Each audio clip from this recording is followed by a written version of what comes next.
morning class. This is your accounts class. So in accounts we were doing the chapter accounting principles. This is chapter number 3, accounting principles, in which we have already done 7 principles. 7 principles are already done. Today we will be doing number 8, that is dual aspect concept. Second is revenue recognition concept. Next is matching concept, and the last one is objectivity concept. So dual aspect concept. So first of all, dual, what do you mean by dual? dual मतलब दो, जो दोनों side effect डालता है. तो accounts में जितनी भी ट्रांजेक्शन्स की जाती हैं they always affect two sides. वो दो साइड्स को अफेक्ट करती है, टू अकाउंट्स को अफेक्ट करती है. Always affect two accounts. कोई भी दो अकाउंट्स को वो अफेक्ट करती है. इसलिए जो भी अकाउंट्स में ट्रांजैक्शंस की जाती हैं वो डबल एंट्री सिस्टम के बेसिस पे की जाती है. The principle in which two और more accounts are affected by one transaction is called double entry system.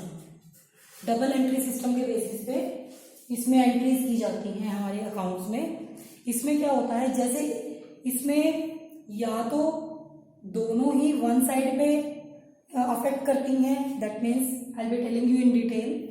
C, assets equal to liabilities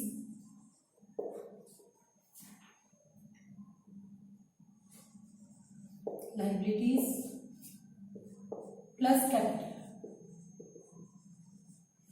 that means balance sheet में एक साइड पर assets होती हैं, दूसरी साइड पर लायबिलिटीज और बैलेंस कैपिटल होती है, ऑनर कैपिटल. तो इन दोनों साइड का जो टोटल होता है वो बैलेंस होता है, इक्वल होना चाहिए. दोनों साइड का अगर टोटल इक्वल होगा that means it is called dual aspect concept, और you can say double entry system. इसमें अगर कोई भी एसेट इंक्रीज होती है, अगर एसेट साइड पे कुछ भी इंक्रीज होता है तो दूसरी साइड पर भी कुछ ना कुछ इंक्रीज होगा ताकि वो बैलेंस इक्वल रहे. ओके, जैसे मान लीजिए हमने कोई भी एसेट परचेज की तो एसेट की वैल्यू बढ़ जाती है. यहाँ एसेट की वैल्यू बढ़ी, वहां पर हमारी लायबिलिटी भी बढ़ जाती है क्योंकि हमने उसको पेमेंट करनी है. अगर हमने कैश परचेज की है तो हमारी कैश कम हो जाती है. तो एसेट साइड पर एक अकाउंट में प्लस होगी और दूसरे अकाउंट में से माइनस हो जाएगी. दैट मीन्स एसेट्स बढ़ जाएंगी, कैश कम हो जाएगी. ओके. सेकेंडली, या तो एक ही साइड पर प्लस और माइनस, इंक्रीज और डिक्रीज दोनों एक ही साइड पर हो रहे हैं, या एक साइड पर इंक्रीज हो रहा है तो दूसरी पर भी इंक्रीज होगा, एक साइड पर डिक्रीज हो रहा है तो दूसरे में भी डिक्रीज होगा, तो बैलेंस इक्वल रहेगा. सपोज हमने रेंट पे किया, जब हम रेंट पे करते हैं तो हमारी लायबिलिटी कम होती है, ठीक है, दूसरी साइड से हमारा कैश कम हो जाता है, तो दोनों साइड माइनस हो गया balance. This is called accounting equation. तो ये आपका 6th चैप्टर जो है अकाउंटिंग इक्वेशन का, उसमें आएगा जिसमें हम अकाउंटिंग इक्वेशन को बैलेंस करेंगे.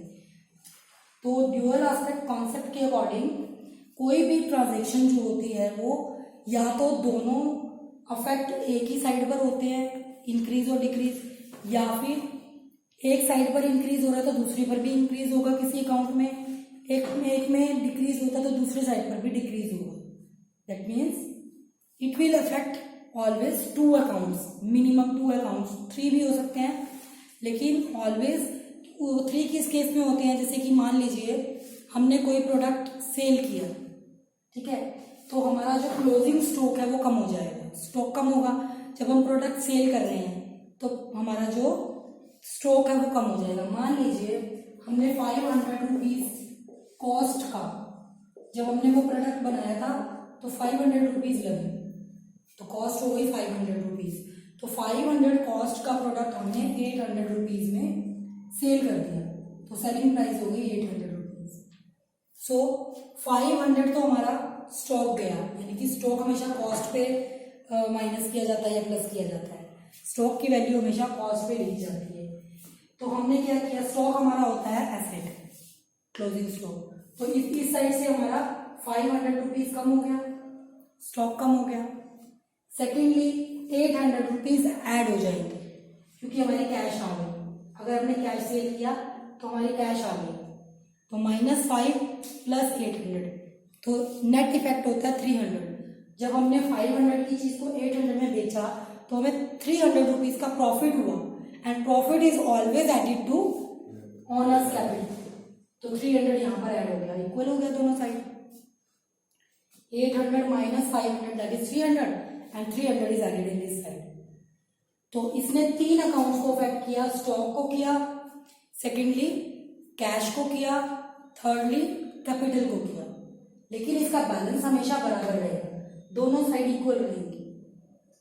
ठीक है, हमने 500 कॉस्ट का स्टॉक बेचा तो स्टॉक में से 500 कम हो गई, कैश में 800 ऐड हो गई और प्रॉफिट में 300 ऐड हो गई क्योंकि 500 की चीज हमने 800 में बेची है, तो 300 का प्रॉफिट हो गया।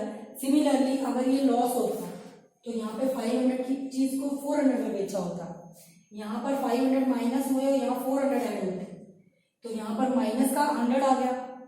-500 + 400 that means minus plus minus that will become -100, और -100 यहाँ पर हमें लॉस भी हो रहा है, तो 100 रुपीज का लॉस कैपिटल में से लेस हो जाएगा। यहाँ -100 आ गया, दोनों साइड 100 माइनस हो गए, तो ये बैलेंस इक्वल रहेगा always. That is called accounting equation. So in dual, according to dual aspect concept, all the transactions are recorded in books of accounts on the double entry system basis. Double entry system के basis पे record किया जाता है। It always affects 2 accounts, एक का debit होता है तो दूसरे का क्रेडिट होता है, 2 अकाउंट्स को अफेक्ट करती है। अगर एक का डेबिट इंक्रीज होता है तो दूसरे का क्रेडिट होगा, तो ताकि दोनों साइड इक्वल हो जाए। ओके, तो मैंने अभी यहाँ पे आपको एग्जांपल लेके भी बता दिया, I hope it is clear to you all. So next is revenue recognition concept. Revenue recognition मतलब हमने पैसा जो कमाया है उसकी पहचान करना कि वो हमने कब कमाया। अब रेवेन्यू रिकॉग्निशन कैसे होती है, जैसे हमने सेल किया, सपोज हमने सेल की प्रोडक्ट्स की, तो हमने ये बोला कि हमने रेवेन्यू जनरेट कर लिया, सेल करने से हमारा रेवेन्यू जनरेट होगा। तो यहाँ पर कैसे पहचान की जाए कि रेवेन्यू कब जनरेट हो रहा है। जैसे हमने प्रोडक्ट की सेल की, उस प्रोडक्ट की ऑनरशिप परचेजर के पास ट्रांसफर हो जाती है, उसका जो टाइटल है यानी कि प्रोडक्ट है, मान लीजिए मैंने ए पर्सन को सेल किया, तो मैंने उसको प्रोडक्ट सेल किया, वो प्रोडक्ट लेके चला गया और कैश देके चला गया, तो ये क्या हुआ, ओनरशिप ट्रांसफर हो गई, दैट मीन्स सेल हो गई। तो मैंने मान लीजिए 1 अप्रैल को सेल किया, तो रेवेन्यू रिकॉग्निशन की डेट होगी 1 अप्रैल, कि मैंने 1 अप्रैल को इतने रुपए की रेवेन्यू जनरेट की, that is called revenue generation. लेकिन रेवेन्यू जनरेशन कुछ केसेस में ऐसा होता है कि जिस दिन हमने सेल किया या कोई भी काम किया उस दिन नहीं होता है रेवेन्यू जनरेशन। जैसे कि रेंट और कमीशन के केस में, रेंट कमीशन ये टाइमली बेसिस पे होते हैं। टाइमली बेसिस पे कैसे होते हैं, मंथली रेंट, ठीक है, कमीशन जैसे परसेंटेज बेस पे, या फिर हमने मंथ वाइज कमीशन दिया। जैसे मान लीजिए हम रेंट का एग्जांपल लेते हैं, ठीक है, सपोज हमने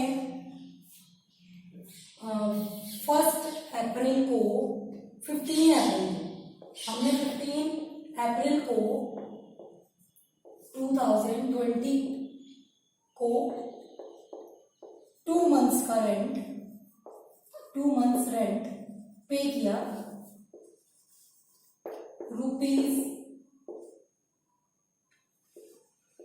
₹10,000। 2 महीने का रेंट हमने 10,000 पे किया। लेकिन ये रेंट जो था that was of Feb and March, वो फरवरी और मार्च मंथ का रेंट हमने 15 अप्रैल को पे किया या हमने रिसीव किया। हम रेवेन्यू की बात कर रहे हैं ना, तो रेवेन्यू मतलब रिसीव हुआ, हमने पे नहीं किया, रेंट रिसीव किया। We are talking about revenue. Receive, हमने कोई हाउस है वो रेंट पे दे रखा है और हमने फरवरी और मार्च का रेंट 15 अप्रैल को रिसीव किया, so that is actually related to February and March. हम ये नहीं कहेंगे कि जो रेवेन्यू जनरेट हुआ वो 15 अप्रैल को हुआ, इट इज रॉन्ग। ये उस दिन रिसीव जरूर हुआ लेकिन जनरेट कब हो गया, जिस दिन उस पर्सन ने उस चीज को यूज किया है। हमारे हाउस को उसने फरवरी में यूज किया, दैट मीन्स फरवरी में हमने 5000 का रेंट कमा लिया। वो पे कब करेगा वो अलग बात है, लेकिन वो जनरेट कब हुआ, जिस दिन वो यूज हो, जिस मंथ वो यूज हुआ है मकान, जिस मंथ वो हाउस या लैंड यूज हुई है, तो उस मंथ वो रेवेन्यू जनरेट हो गया। ठीक है, तो यहाँ पर रेवेन्यू जनरेशन फरवरी में हुआ और मार्च में हुआ, रिसीव चाहे वो 15 अप्रैल को हुआ। तो जब हम अकाउंट्स बनाते हैं तो 1 अप्रैल से जो अकाउंट शुरू हो रहा है उसमें ऐड नहीं किया जाएगा। ये वाला रेवेन्यू उस मंथ में या फिर उस ईयर के अकाउंट में ऐड किया जाएगा जो कि 31 मार्च 2020 को कंप्लीट हुआ, उस अकाउंट में ही वो ऐड किया जाएगा क्योंकि वो उसी से रिलेटेड है। तो रेवेन्यू तो जनरेट तभी हो गया था, तो रेवेन्यू उसी टाइम ही जनरेट हुआ, तो उसी अकाउंट से रिलेटेड, उसी अकाउंटिंग ईयर से रिलेटेड होगा, उसी में ही नोट किया जाएगा। ओके, अगर मान लीजिए कोई भी रेवेन्यू हमने रिसीव किया मार्च में रिसीव किया 10 मार्च को और that was related to April, next month से रिलेटेड था, तो वो हमने अभी तक कमाया नहीं है, अभी वो नेक्स्ट मंथ कमाएंगे, वो रेवेन्यू जनरेट नहीं हुआ, then it will not be recorded in these accounts. तो 31 मार्च को जो अकाउंटिंग ईयर कंप्लीट हुआ हम उसमें वो नहीं नोट करेंगे, वो नोट किया जाएगा नेक्स्ट अकाउंटिंग ईयर जो 1 अप्रैल से स्टार्ट होगा। ठीक है, क्योंकि वो हमने एडवांस में रिसीव किया है। जो चीज एडवांस में रिसीव होती है वो इस अकाउंटिंग पीरियड से रिलेटेड ना होकर वो किसी और अकाउंटिंग पीरियड से रिलेटेड होती है, यानी कि नेक्स्ट ईयर या नेक्स्ट मंथ से रिलेटेड होती है। ओके, तो रेवेन्यू जनरेशन जो है वो यानी कि रेवेन्यू हमने कब कमाया, ये अलग अलग सिचुएशंस में अलग अलग हो सकता है। जैसे कोई प्रोडक्ट सेल किया, जैसे ही उस प्रोडक्ट को हमने कस्टमर को दे दिया, उसके पास ट्रांसफर हो गया, वो ओनरशिप उसके पास चली गई, दैट मीन्स रेवेन्यू जनरेट हो गया। अगर ट्रांसफर नहीं हुआ है तो रेवेन्यू जनरेट नहीं हुआ है अभी तक। ठीक है, इसी तरह कुछ एक्सेप्शंस आती हैं रेवेन्यू जनरेशन में। एक आती है sale on instalment basis. Instalment के बेसिस पे हम ये कहें कि जब हमने प्रोडक्ट को लमसम अमाउंट पर सेल नहीं किया बल्कि इंस्टॉलमेंट पर सेल किया है, किश्तों में सेल किया है, जिसकी किश्त हमें मिलती रहेगी हर मंथ, तो हम कितना रेवेन्यू जनरेट हुआ माने। मान लीजिए हमने कोई भी व्हीकल, कार ले लीजिए, वो कार हमने सेल की, या कोई भी कार मान लीजिए 1 लाख की है, सपोज 10 लाख की हमने कार एक सेल की। ठीक है, तो हम ये नहीं कहेंगे कि आज हमने ये कार सेल कर दी और हमने 10 लाख रुपए कमा लिए, क्योंकि ये कार इंस्टॉलमेंट पर बेची है हमने। तो जितनी जितनी इंस्टॉलमेंट हमारे पास आती रहेगी उतना उतना रेवेन्यू जनरेट होता रहेगा।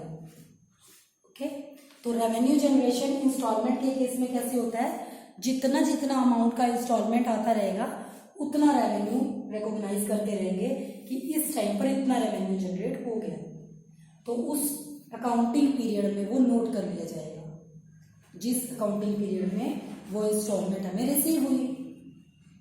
सेकेंड केस ऐसा आता है लॉन्ग टर्म कंस्ट्रक्शन प्रोजेक्ट, जैसे कि फ्लाईओवर बनाने का प्रोजेक्ट हो गया या रोड प्रोजेक्ट हो गया, जो कि ये कंस्ट्रक्शन करने वाले जो कॉन्ट्रैक्टर्स होते हैं वो लेते हैं। उसमें क्या होता है, ये काम बहुत लंबे चलते हैं, तो जब ये काम लंबे चलते हैं तो इसका हम ये नहीं मान सकते कि जब काम कंप्लीट होगा तब रेवेन्यू जनरेट होगा, ऐसा थोड़ा होता है। तो उसमें क्या होता है, उसमें प्रपोर्शनेट पेमेंट होती रहती है कि मान लीजिए 20% या 10% वर्क कंप्लीट हो गया, जितना वर्क कंप्लीट होता जाएगा उतना रेवेन्यू जनरेशन होती जाएगी।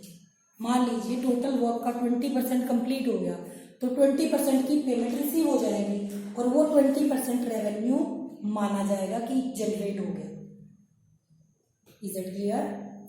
तो इस केस में भी थोड़ा सा अलग सिस्टम आ जाता है, जैसे कि ओनरशिप ट्रांसफर होना प्रोडक्ट की, ऑन द स्पॉट ही वो रेवेन्यू जनरेट हो गया। सेल और इंस्टॉलमेंट बेसिस में जितनी जितनी इंस्टॉलमेंट आती रहेगी उतना रेवेन्यू जनरेट माना जाएगा। लॉन्ग टर्म कंस्ट्रक्शन कॉन्ट्रैक्ट या प्रोजेक्ट्स में जितना वर्क कंप्लीट हो जाएगा उतने से रिलेटेड ही हमें पेमेंट मिलती है और वो रेवेन्यू जनरेट माना जाएगा। और एक आता है माइनिंग। माइनिंग होता है एक्सट्रैक्शन, यानी कि खान में से प्रोडक्ट को निकालना। तो वो प्रोडक्ट जिस दिन खान में से निकाल लिया तो हमने ये मान लेना कि रेवेन्यू जनरेट हो गया। वो सेल कभी भी हो वो मायने नहीं रखेगा, क्योंकि सेल तो हो ही जाएगा अगर निकलेगा तो जब हमने माइन में से वो निकाल लिया तो वो रेवेन्यू उसी दिन जनरेट हो जाता है। तो उसी अकाउंटिंग पीरियड में, उसी टाइम पीरियड में वो as a revenue profit and loss account में क्रेडिट साइड पे नोट कर दिया जाएगा कि रेवेन्यू जनरेट हो गया। Okay, so it was the revenue recognition concept कि कहां पर रेवेन्यू जनरेट हुआ माना जाए। तो इसमें क्या बताया मैंने, जब ऑनरशिप प्रोडक्ट की ऑनरशिप ट्रांसफर हो जाती है, जब हम प्रोडक्ट सेल करते हैं तो रेवेन्यू जनरेट हो जाता है। दूसरी बात, अगर इंस्टॉलमेंट है तो जितनी जितनी इंस्टॉलमेंट रिसीव होती जाएगी उतना उतना रेवेन्यू जनरेट होता जाएगा। थर्ड, कंस्ट्रक्शन प्रोजेक्ट में जितना वर्क कंप्लीट होता जाएगा उतने अमाउंट की, जैसे कि 20% अगर वर्क कंप्लीट हुआ तो 20% ही रेवेन्यू जनरेट माना जाएगा। माइनिंग में जिस दिन वो एक्सट्रैक्ट कर लिया जाएगा प्रोडक्ट, जैसे कि कोल है, कोल निकाला गया तो जितना कोल हमने निकाला उसको हम रेवेन्यू जनरेशन ही मानेंगे कि जब हम बेचेंगे तो इतना रेवेन्यू मिल जाएगा। तो रेवेन्यू जनरेशन एक्सट्रैक्शन डे पे ही मान लिया जाएगा जिस दिन वो निकाल लिया गया। सो सपोज हमने कोई प्रोडक्ट 1 अप्रैल को बेचा, ऑर्डर मिला हमें, 1 अप्रैल को ऑर्डर मिला, 15 अप्रैल को हमने बेच दिया और वो प्रोडक्ट जो है बेचकर वो प्रोडक्ट चला गया 15 अप्रैल को कस्टमर के पास और उसकी पेमेंट हमें मिली मई में। तो वो कब माना जाएगा रिकॉग्निशन, रेवेन्यू कब माना जाएगा जनरेट हुआ, जिस दिन वो प्रोडक्ट कस्टमर के पास चला गया। तो हमने 15 अप्रैल को वो कस्टमर को भेज दिया था प्रोडक्ट, तो रेवेन्यू जो है वो 15 अप्रैल को माना जाएगा, ना कि मई में जिस दिन कैश रिसीव होगी। कैश रिसीव कभी भी हो सकती है क्योंकि क्रेडिट पे भी बेचा जा सकता है, लेकिन रेवेन्यू रिकॉग्निशन के अकॉर्डिंग रेवेन्यू तभी जनरेट हो जाता है जबकि उसका टाइटल ट्रांसफर हो गया। टाइटल मतलब वो प्रोडक्ट, ऑनरशिप, उसकी ऑनरशिप उस पर्सन की हो जाती है जिसने वो खरीदी है। तो जैसे ही वो ऑनरशिप ट्रांसफर होती है वो रेवेन्यू जनरेट होना माना जाएगा। So these are 2 points, dual aspect and next is revenue recognition concept. Next आता है मैचिंग कॉन्सेप्ट। मैचिंग कॉन्सेप्ट के अकॉर्डिंग जो भी एक्सपेंसेस किए जाते हैं उस एक्सपेंसेस को करने के बाद जो रेवेन्यू कमाया जाता है वो दोनों एक ही पीरियड में लिखे जाने चाहिए। मान लीजिए हमने कोई प्रोडक्ट बनाने में 500 रुपीज खर्च किए और उससे जो रेवेन्यू जनरेट हुआ वो 800 रुपीज है, तो 500 का एक्सपेंस प्रॉफिट एंड लॉस के डेबिट साइड लिखा जाएगा और 800 क्रेडिट साइड लिखा जाएगा। तो सेम अकाउंटिंग पीरियड में नोट किया जाएगा। This is called matching of expenses and revenue. जो भी रेवेन्यू कमाया गया है वो उसी अकाउंटिंग पीरियड का रेवेन्यू माना जाएगा जिस अकाउंटिंग पीरियड में वो खर्च किया गया, जिस अकाउंटिंग पीरियड में उससे रिलेटेड खर्चा किया गया है उसी अकाउंटिंग पीरियड का ये रेवेन्यू माना जाएगा। This is called matching concept. Match करना, कॉस्ट और रेवेन्यू को मैच करना। अब एक इसमें कुछ पॉइंट्स आते हैं। Outstanding expense. Outstanding expenses are those expenses which are due but not paid. वो ड्यू तो हो चुके हैं लेकिन पे नहीं हुए, तो ये वाला एक्सपेंस कौन से पीरियड से रिलेटेड माना जाएगा, जिस दिन वो ड्यू हुआ। मान लीजिए हमने वर्कर्स की सैलरी देनी है फेब और मार्च मंथ की, वो आउटस्टैंडिंग है फरवरी और मार्च मंथ के लिए, लेकिन वो हमने अप्रैल या मई में पे की, तो वो जो आउटस्टैंडिंग सैलरीज है, इसको हम आउटस्टैंडिंग एक्सपेंस की जगह उस एक्सपेंस का नाम लिख के नोट करते हैं। आउटस्टैंडिंग सैलरीज फरवरी और मार्च की 2 महीने की सैलरी है, तो वो उसी अकाउंटिंग पीरियड में नोट की जाएगी जिस टाइम हमने उनसे वो काम लिया। हमने उनसे काम करवा लिया, जब हमने उनसे काम ले लिया दैट मीन्स हमारा एक्सपेंस ड्यू हो गया कि हमने उनको पे करना है। किस मंथ पे करना था? फरवरी और मार्च में। चाहे वो पे किया जाए मई में या जून में, लेकिन वो रिलेटेड किस चीज से है? फरवरी और मार्च से, क्योंकि उससे रिलेटेड काम हमने करवा लिया है और उससे रिलेटेड काम करवा के हमने प्रोडक्ट को सेल भी कर दिया होगा, क्योंकि वो उस पीरियड में रेवेन्यू जनरेट हो गया होगा। अगर वो उस पीरियड में रेवेन्यू जनरेट हो चुका है मार्च तक, तो उसका जो एक्सपेंस है वो भी फरवरी और मार्च मंथ का है, तो उसी अकाउंटिंग पीरियड में प्रॉफिट एंड लॉस अकाउंट के डेबिट में लिखा जाएगा। This is called matching concept.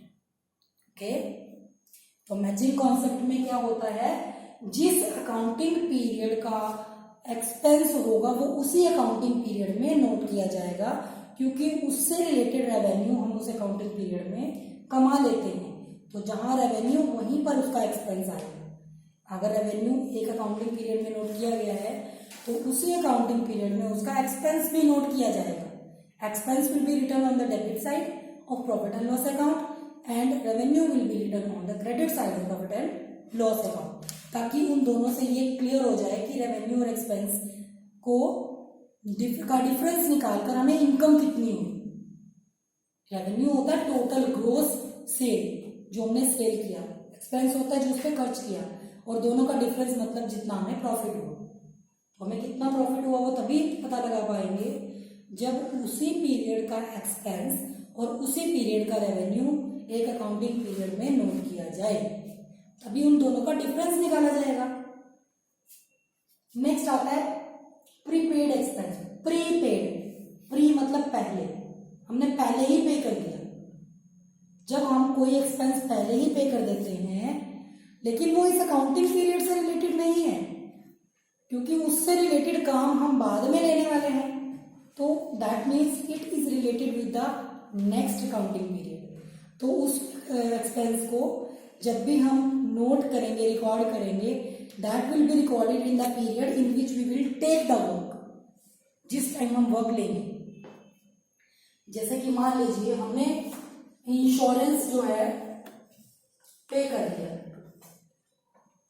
May and June का, मई और जून का इंश्योरेंस हमने मार्च में ही पे कर दिया, तो मार्च में तो एक अकाउंटिंग पीरियड खत्म हो जाता है, तो हम उस टाइम इसको एक्सपेंस नहीं मानेंगे, क्योंकि ये एक्सपेंस मई और जून से रिलेटेड है जो कि नेक्स्ट अकाउंटिंग पीरियड में आएगा। तो this will not be recorded as expense in this period. इस पीरियड में इसको एक्सपेंस नहीं माना जाएगा, क्योंकि वो इस पीरियड से रिलेटेड नहीं है, तो वो नोट किया जाएगा नेक्स्ट अकाउंटिंग पीरियड में, जिस टाइम उसका उस मंथ का टाइम आ जाएगा, दैट मीन्स उस वर्क को लेने का टाइम आ जाएगा, तो वहां पर वो एक्सपेंस होगा। तो इसका मतलब जो हमने आज पे किया तो उसको हम कहाँ रिकॉर्ड करेंगे? हमने मार्च में पे कर दिया मई जून के लिए, वो भी तो कहीं रिकॉर्ड किया जाएगा कि हमने ये पे किया है, क्योंकि उससे हमारी इनकम या प्रॉफिट हमारा कम हो गया, इतनी पेमेंट हमारी कैश की निकल गई, कैश तो कम हुआ है हमारा, तो इसको कहाँ नोट किया जाएगा? उसको नोट कहाँ किया जाएगा? यहाँ पर हमारी एसेट साइड में कैश कम हो, ठीक है, और एसेट साइड में ही प्रीपेड एक्सपेंसेस इंक्रीज हो गए, क्योंकि प्रीपेड एक्सपेंसेस एडवांस पे किए गए हैं तो वो हमारी एसेट बन जाती है, तो एक ही साइड पर वो माइनस भी हुआ और ऐड भी हो गया, कैश कम हो गया, प्रीपेड एक्सपेंसेस बढ़ गए। प्रीपेड एक्सपेंसेस हमारी एसेट बन जाती है, क्योंकि आज के टाइम वो हमारी एसेट है, क्योंकि जब हमने पे करना है, जब हम काम लेंगे उस टाइम हमें वो पे नहीं करना पड़ेगा, वो हम एडवांस पे कर चुके हैं।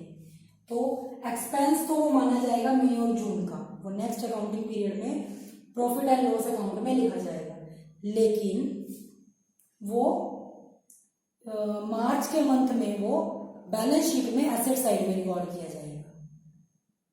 ओके, तो यह होता है प्रीपेड एक्सपेंस। तो मैचिंग कॉन्सेप्ट के according this expense should be return in next accounting period. जिस मंथ वो ड्यू होगा, जिस मंथ उसका वर्क ड्यू होगा, जब हम उनसे वर्क लेंगे, मान लीजिए हमने सैलरी एडवांस पे की, तो जिस मंथ हम उनसे काम लेंगे उसी मंथ का वो एक्सपेंस सैलरी का माना जाएगा और प्रॉफिट एंड लॉस अकाउंट के डेबिट में नोट किया जाएगा। ओके, इसके बाद आता है ओपनिंग एंड क्लोजिंग स्टॉक। ये मैं ऑलरेडी बता भी चुकी हूँ पहले कि अगर ईयर एंड पे कुछ क्लोजिंग स्टॉक बच जाता है तो वो profit and loss account, trading and profit and loss account के क्रेडिट साइड पे नोट होता है और credit side of trading account की क्रेडिट साइड पे नोट होता है और नेक्स्ट अकाउंटिंग पीरियड जैसे ही स्टार्ट होता है तो वही क्लोजिंग स्टॉक ओपनिंग बन जाता है। ये ऑलरेडी मैं आपको बता चुकी हूँ। सो क्लोजिंग स्टॉक जो पिछले साल बचा था अगले साल वो बिक जाएगा, ठीक है, तो वो नेक्स्ट ईयर का ओपनिंग स्टॉक बन जाता है। तो मैच हो गया, एक साइड क्लोजिंग नोट के दी कर दिया हमने क्रेडिट साइड पे और नेक्स्ट में ओपनिंग स्टॉक को भी नोट कर दिया क्योंकि वो सेल हो जाएगा। नेक्स्ट आता है एक्रूड इनकम। एक्रूड इनकम मतलब इनकम हमने कमा ली है लेकिन हमें अभी रिसीव नहीं हुई, दैट मीन्स इनकम रिसीवेबल। कोई भी इनकम हमने कमा ली है लेकिन अभी तक हमें वो मिली नहीं है, तो वो उसका रेवेन्यू कब जनरेट हुआ, जिस टाइम हमने वो कमा ली थी। रिसीव अभी नहीं हुई वो अलग बात है। सपोज जो वर्कर्स हैं उनको सैलरी ड्यू तो हो गई क्योंकि उन्होंने काम करके दे दिया। जब उन्होंने काम कर दिया तो वो एक्सपेंस हमने प्रॉफिट एंड लॉस अकाउंट के डेबिट में लिख दिया। तो इसका मतलब उस इनकम को भी जो उससे रिलेटेड जनरेट हुई उसको हम क्रेडिट साइड में उसी अकाउंटिंग पीरियड में नोट करेंगे। ये एडवांस इनकम रिसीवेबल है जो हमें रिसीव नहीं हुई है, ठीक है, जो अभी तक हमें रिसीव नहीं हुई। ऐसे कई सारे कॉन्सेप्ट आएंगे, आउटस्टैंडिंग, प्रीपेड, एक्रूड, अनअर्न्ड, 4 ये टॉपिक हैं, ये आएंगे प्रॉफिट एंड लॉस अकाउंट बनाते हुए। In that chapter I will tell you in detail. तो वो उसमें पूरा डिटेल में बताऊंगी कि इसको कहाँ और कैसे ट्रीट किया जाए, प्लस किया जाए, माइनस किया जाए, या एसेट साइड लिखा जाए, लायबिलिटी साइड लिखा जाए बैलेंस शीट में, या प्रॉफिट एंड लॉस अकाउंट में। ये सब ट्रीटमेंट प्रॉफिट एंड लॉस के चैप्टर में आएंगे। इसके बाद नेक्स्ट आता है आपका ऑब्जेक्टिविटी कॉन्सेप्ट। ऑब्जेक्टिविटी कॉन्सेप्ट के अकॉर्डिंग जब भी हम अकाउंट्स बनाते हैं तो हमने स्टार्टिंग से ही ये चीज़ सीखी है कि उसका सोर्स डॉक्यूमेंट हमारे पास अवेलेबल रहना चाहिए ताकि हम उस सोर्स डॉक्यूमेंट से उसको मैच करके ट्रांजैक्शंस को मैच कर पाएँ और उसकी जो ऑब्जेक्टिविटी है वो खत्म हो जाती है, पर्सनल ऑब्जेक्टिविटी। क्योंकि मान लीजिए मैंने अकाउंट्स बनाए, जो बैलेंस मैं निकालूंगी वही दूसरा पर्सन निकाले, क्योंकि जो अकाउंट्स होते हैं वो सेट ऑफ रूल्स के ऊपर बनाए जाते हैं जिसको हम कहते हैं जनरली एक्सेप्टेड अकाउंटिंग प्रिंसिपल्स। उसके बेसिस पे अगर वो बनाए जा रहे हैं अकाउंट्स तो कोई भी पर्सन बनाए उसका प्रॉफिट सेम ही निकलेगा, ठीक है। तो ऑब्जेक्टिविटी वाला पॉइंट इसमें क्या आता है कि किसी भी पर्सन के पर्सनल व्यूज या बायसनेस इसमें नहीं आती है, ठीक है, क्योंकि हमारे पास उससे रिलेटेड ऑलरेडी जो भी हमारे सोर्स डॉक्यूमेंट होते हैं वो अवेलेबल होते हैं, जिसको हम वेरीफाई कभी भी कर सकते हैं कि हमने जितनी सेल की क्या रियल में हमारे पास उतने डॉक्यूमेंट्स पड़े हैं। अब ये कुछ डॉक्यूमेंट्स के नाम मैंने लिखे हैं यहाँ पे, जैसे कि कैश मेमो। हमने अगर कैश सेल किया तो कैश मेमो नाम का एक वाउचर आता है, वाउचर वो as a source document record किया जाता है, नोट किया जाता है, उसमें से उसको रखा जाता है डॉक्यूमेंट को, ताकि अगर हमें कल को ट्रांजैक्शन के साथ मैच करना पड़े at that time this cash memo should be available with us, वो हमारे पास होना चाहिए। अगर हम उधार माल बेचते हैं तो इनवॉइस नाम का एक सोर्स डॉक्यूमेंट है वो अवेलेबल होता है। पे इन स्लिप एक इंटरनल पेमेंट होती है, पे इन स्लिप होती है जब हम किसी को कोई एक्सपेंस पे करते हैं, तो वो एक्सपेंस पे किया तो वो पे इन स्लिप कटते हैं, तो वो भी एज ए सोर्स डॉक्यूमेंट होती है। Just like a bill, sales bill, sale किया तो उसका बिल, ठीक है। तो ऐसे बहुत से हमारे जो डॉक्यूमेंट्स होते हैं जिनको हम एज सोर्स डॉक्यूमेंट रिकॉर्ड करते हैं। Okay, so today we have completed 4 points, 4 accounting principles. First is dual aspect concept, according to which each and every transaction will affect 2 or more than 2 accounts. एक side यानी कि एक account debit होगा और दूसरा credit होगा।